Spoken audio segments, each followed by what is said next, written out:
पश्चिम बंगाल सरकार के संरक्षित और संपोषित गुंडे वैसी संस्थाओं पे हमला करते हैं ताकि ऐसे भ्रष्टाचारियों पे सरकार कार्रवाई ना करे या ईडी कार्रवाई ना करे। ये उनकी गलतफहमी है। आज देश में एक ऐसी मजबूत सरकार काम कर रही है जो किसी भी भ्रष्टाचारी को खुला नहीं छोड़ेगी। जो भ्रष्टाचार करेगा उसे जेल जाना ही पड़ेगा और ऐसी कार्रवाइयों का सामना करना ही पड़ेगा। वो एक शाहजहां शेख नहीं, कई शाहजहां शेख भी होंगे तो उनको कानून का सामना और कानूनी कार्रवाई का सामना करना ही पड़ेगा। और उन पर कार्रवाई, वैसे लोगों पर जो भ्रष्टाचार करते हैं उन पर कार्रवाई होगी ही।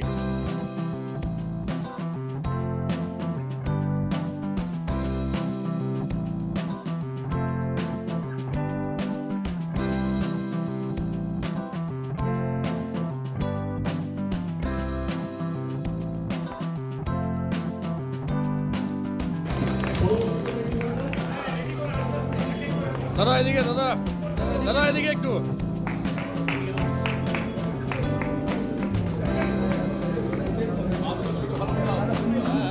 দাদা একটু এদিকে, পাপাদা প্রসাদ। जब कोई बिहारी बोलेगा तभी आवाज आएगी।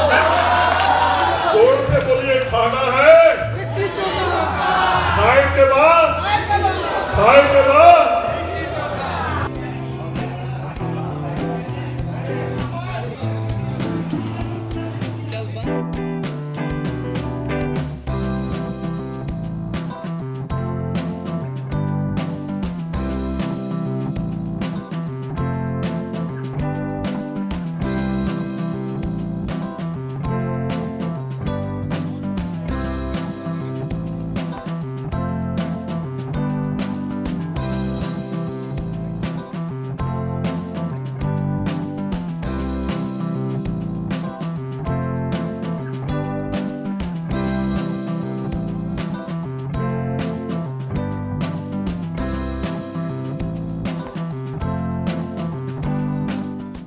भाजपा के द्वारा लिट्टी चोखा का कार्यक्रम किया गया है और लोकसभा का चुनाव भी है, तो किस तरह का क्या तैयारी चलेगी यहाँ से या शुरुआत होगी इस मंच से?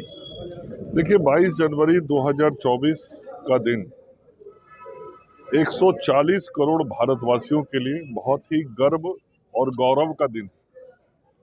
जो भारतीय संस्कृति है उसको एक नई ताकत और ऊर्जा मिलने का दिन।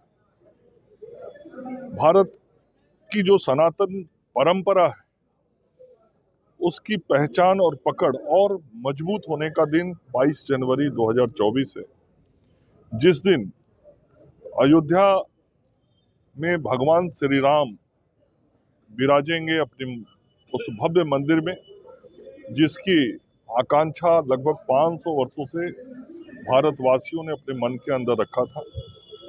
और आज हर भारतवासी को अपने देश के यशस्वी प्रधानमंत्री नरेंद्र मोदी पे गर्व है कि एक ऐसा नेतृत्व देश के सामने आया जिसने 500 साल के उस गुलामी को समाप्त करने की दिशा में सार्थक कदम ही नहीं उठाया, सार्थक निर्णय तक उस विषय को पहुंचाया और संपूर्ण सनातन परंपरा और व्यवस्था को मानने वाले लोग, हिंदू परंपरा को मानने वाले लोगों की जो आस्था उस अयोध्या के श्री राम मंदिर में थी उसको उन्होंने मजबूती दिलाई और भगवान श्री राम के मंदिर का शिलान्यास भी उन्होंने किया और उसका उद्घाटन भी आदरणीय प्रधानमंत्री जी करने जा रहे हैं।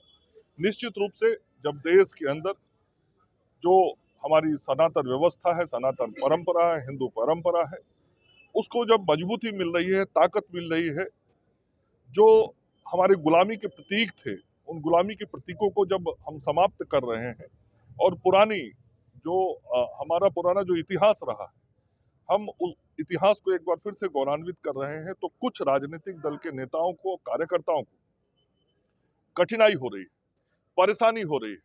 उन लोगों को ऐसा लग रहा है कि इस देश की जो पुरातन परंपरा और संस्कृति थी एक बार फिर से मजबूत हो रही है, जो उन्हें नहीं सुहाता है।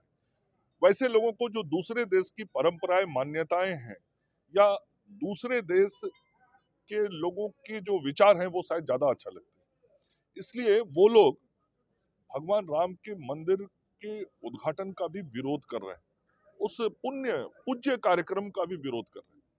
देश की जनता उसका जवाब देगी। यह देश लोकतांत्रिक देश है और संजोग से इसी वर्ष इस देश के अंदर लोकतंत्र की व्यवस्था के तहत लोकसभा का चुनाव होना है, तो देश की जनता माकूल जवाब उन लोगों को दे देगी जो आज भगवान श्री राम के मंदिर का विरोध कर रहे हैं।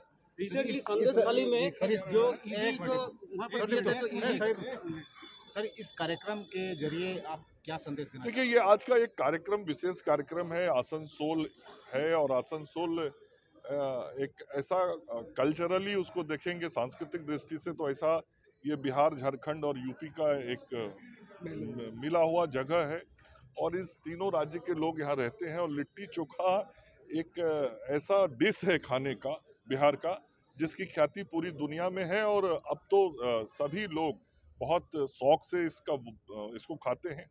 हमारे बंगाल के लोग भी, झारखंड के लोग भी और आज आसनसोल में रहने वाले सब लोग एक साथ इकट्ठा बैठ के लिट्टी चोखा खा रहे हैं और जय श्री राम का नारा भी लगा रहे हैं। जो आगे देश में उत्साह का वातावरण बनना है वो ऐसे ही मंचों से, ऐसे ही कार्यक्रमों से और समाज के सब लोग जब आपस में मिलते हैं तो ऐसे ही मिलन के कार्यक्रमों से ऐसा खुशनुमा माहौल बनता है। ये अच्छा माहौल देश के लिए ऐसे कार्यक्रम से बन रहा है। जो हम पूछ रहे थे कि रिसेंटली संदेश खाली में शाहजहां शेख जो है उनका घर में जब ईडी रेड किया था उन लोग का ऊपर अटैक हुआ था, उसका बाद नजाट थाना का पुलिस उसी का अगेंस्ट में एफआईआर कर दिया। इस विषय में क्या? आप बहुत क्लियर है ना, अटैक करने वाले कौन है और किस पर अटैक कर रहे हैं। देश की जो एक संवैधानिक संस्था है उसके तहत जो काम करने वाले अधिकारी हैं उन पे हमला कर रहा है। वो अधिकारी किसको पकड़ते हैं? देश के उन चोरों को पकड़ते हैं जो देश की संपत्ति को लूटने का काम करते हैं या गलत ढंग से पैसा कमाने का काम करते हैं, गलत तरीके से रुपया रखते हैं। वैसे लोगों पर ऐसी सरकार की संस्थाएं काम करती हैं और जब वैसी संस्था कार्रवाई करती है तो पश्चिम बंगाल सरकार के संरक्षित और संपोषित गुंडे वैसी संस्थाओं पे हमला करते हैं ताकि ऐसे भ्रष्टाचारियों पे सरकार कार्रवाई ना करे या ईडी कार्रवाई ना करे। ये उनकी गलतफहमी है। आज देश में एक ऐसी मजबूत सरकार काम कर रही है जो किसी भी भ्रष्टाचारी को खुला नहीं छोड़ेगी। जो भ्रष्टाचार करेगा उसे जेल जाना ही पड़ेगा और ऐसी कार्रवाइयों का सामना करना ही पड़ेगा। वो एक शाहजहां शेख नहीं, कई शाहजहां शेख भी होंगे तो उनको कानून का सामना और कानूनी कार्रवाई का सामना करना ही पड़ेगा और उन पर कार्रवाई, वैसे लोगों पर जो भ्रष्टाचार करते हैं उन पर कार्रवाई होगी ही।